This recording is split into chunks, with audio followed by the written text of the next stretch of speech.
फ्रेममध्ये येत आहे दादा, असं काय करताय तुम्ही?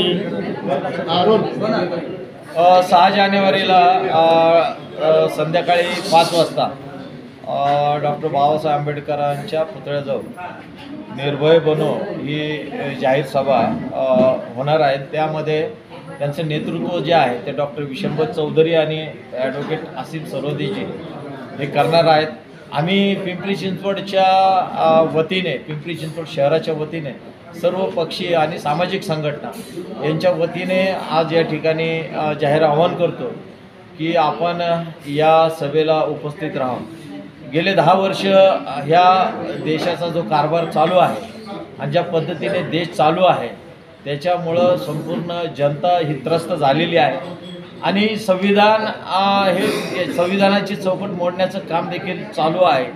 असे अनेक निर्णय या मोदी सरकारने घेतलेले आहेत आणि म्हणून आम्हाला एक भीती आहे, संविधान जर राहिलं नाही तर हा देश राहणार नाही आणि राज्य राहणार नाही आणि समाज देखील राहणार नाही आणि म्हणून आम्ही संविधान वाचवण्याच्या दृष्टिकोनातून आज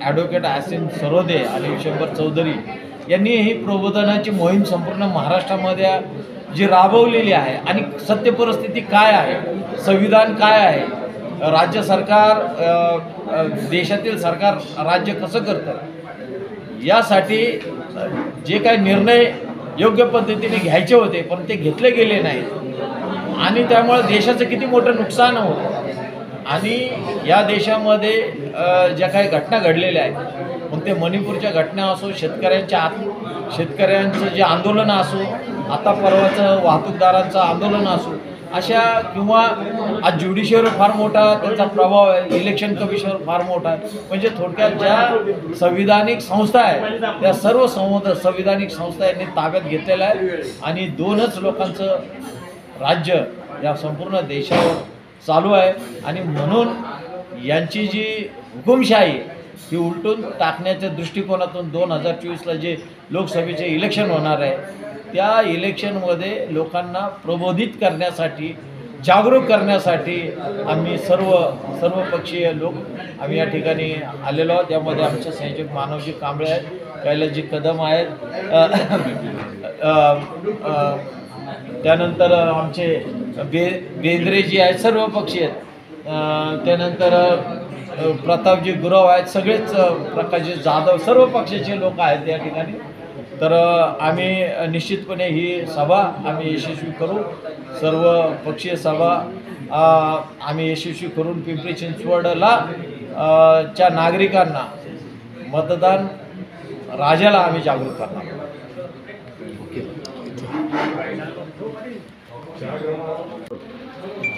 पिंपरी चिंचवड शहरामध्ये प्रथमच निर्भय बनो जाहीर सभा या ठिकाणी आपण आयोजित केलेली आहे।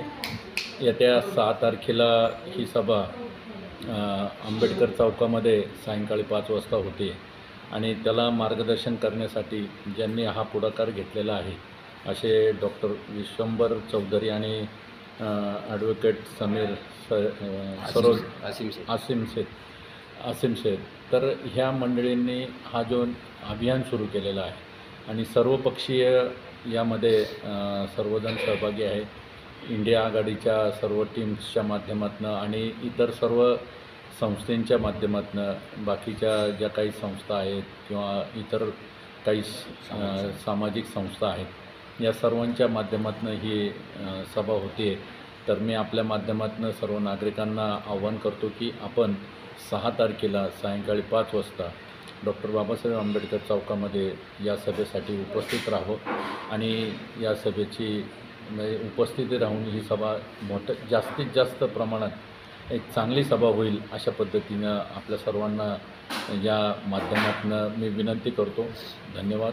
जय हिंद, जय महाराष्ट्र। निर्भय बनो या जाहीर सभेचं आयोजन पिंपरी चौकामध्ये डॉक्टर बाबासाहेब आंबेडकरांच्या पुतळ्याच्या पाठीमागे येणाऱ्या 6 तारखेला आयोजित करण्यात आलेले आहे। आपल्याला सगळ्यांना कल्पना आहे की देशामध्ये निर्भय बनोच्या माध्यमातून विशंबर चौधरी साहेब असतील, ॲडव्होकेट आसिमजी सरोदे साहेब असतील, निखिलजी वागळे साहेब असतील, हे देशामध्ये अनेक ठिकाणी जाऊन त्यांनी सभा घेतलेली आहे आणि एक चांगला प्रतिसाद निर्भय बनवच्या माध्यमातून देशामध्ये आपल्याला पाहायला मिळतं देशाची जनता एकवटलेली आहे.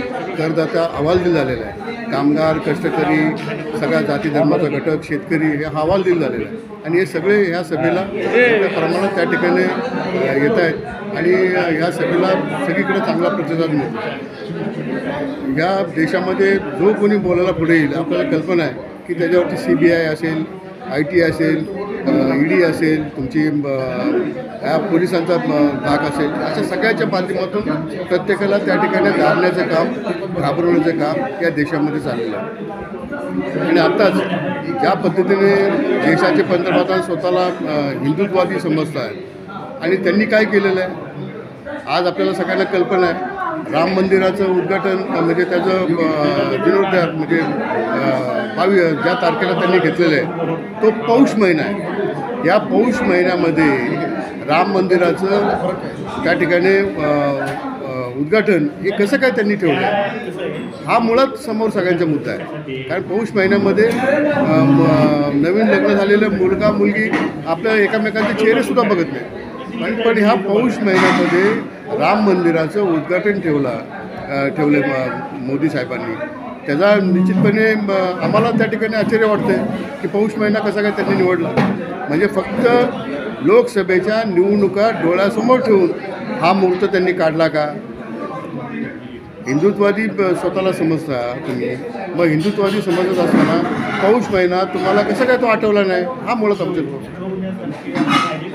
आणि याची जागरूकता करण्यासाठी हे चुकीच्या पद्धतीने हिंदुत्वाद समोर करून नागरिकांचे, करदात्यांची, कामगारांची, कष्टकऱ्यांची, शेतकऱ्यांची आणि सर्व जाती धर्माच्या घटकांची ही मुळात फसवणूक या देशामध्ये चालली आहे. त्यांना घाबरण्याचं काम त्या ठिकाणी चाललं आहे एवढंच. आणि त्यासाठी या निर्भय बनवच्या जाहीर सभेच्या माध्यमातून आम्ही सगळीकडे समोर येत आहोत. धन्यवाद. मागील 10 वर्षापासून देशामध्ये जी मोदी आणि शहांची राजवट सुरू आहे ती हुकुमशाहीच्या दिशेनं प्रवास करते आहे. किंबहुना हुकुमशाही त्या ठिकाणी लादली गेलेली आहे अशी परिस्थिती आहे. देशाचं संविधान धोक्यामध्ये आलेलं आहे, देशाचा कायदा धोक्यामध्ये आला आहे, देशातल्या सर्वसामान्य लोकांचं आयुष्य धोक्यामध्ये आलं आहे. इथले कामगार, इथले शेतकरी, इथले कष्टकरी, इथल्या महिला, इथले दलित, इथले आदिवासी, इथले अल्पसंख्याक कुणीही सुरक्षित नाही.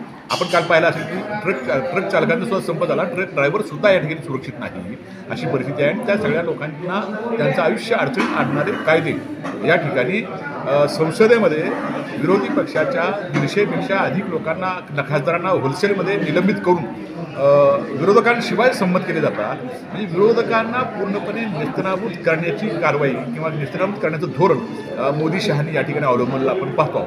आणि या ठिकाणच्या बहुजनांच्या शिक्षणावर ज्या पद्धतीने नियंत्रण आणलं जातं आहे, ज्या पद्धतीनं महिलांच्यावरच्या अत्याचाराच्या संदर्भामध्ये कुठल्याही प्रकारची कारवाई होत नाही, ज्या पद्धतीने या ठिकाणी दलितांच्यावर अत्याचार होतात त्याच्या संदर्भात त्यांना न्याय देण्याची प्रक्रिया या ठिकाणी होत नाही. कामगारांचे कायदे 44 कायदे बदलून ते 4 कोडमध्ये आणले गेले. कामगारांची सुरक्षितता या ठिकाणी नष्ट करण्याचा प्रयत्न केला गेला. शेतकऱ्यांच्या विरोधामध्ये कायदे केले गेले. शेतकऱ्यांनी 13 महिने आंदोलन दिली, 750 शेतकऱ्यांचा बळी गेला.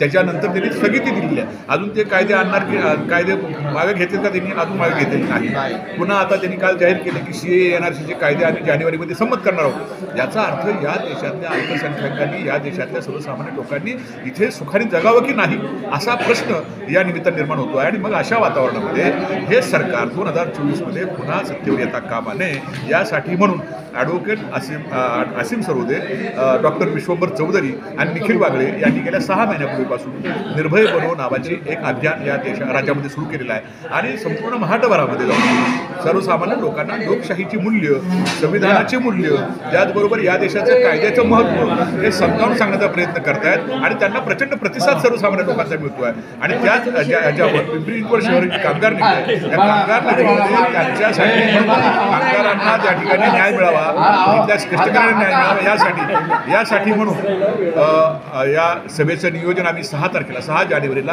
पिंपरीमध्ये डॉक्टर बाबासाहेब आंबेडकरांच्या स्मारकाच्या मागच्या मोठ्या मोकळ्या मैदानामध्ये ही सभा आम्ही आयोजित केलेली आहे. या निमित्तानं मी या शहरातल्या सर्वसामान्य लोकांना, इथल्या कामगारांना, कष्टकऱ्यांना, राजकीय पक्षांना, इथल्या सर्व सामाजिक संघटनांना आवाहन करतो आहे की या सभेला जास्तीत जास्त लोकांनी प्रतिसाद द्यावा आणि लोकशाहीचा लढा या ठिकाणी, संविधान रक्षणाचा लढा या ठिकाणी, लोकशाही टिकावी यासाठी म्हणूनचा जो लढा आपल्याला करायचा आहे त्या लढ्यामध्ये सहभागी व्हावं अशा पद्धतीचं आवाहन या निमित्ताने या ठिकाणी करतो.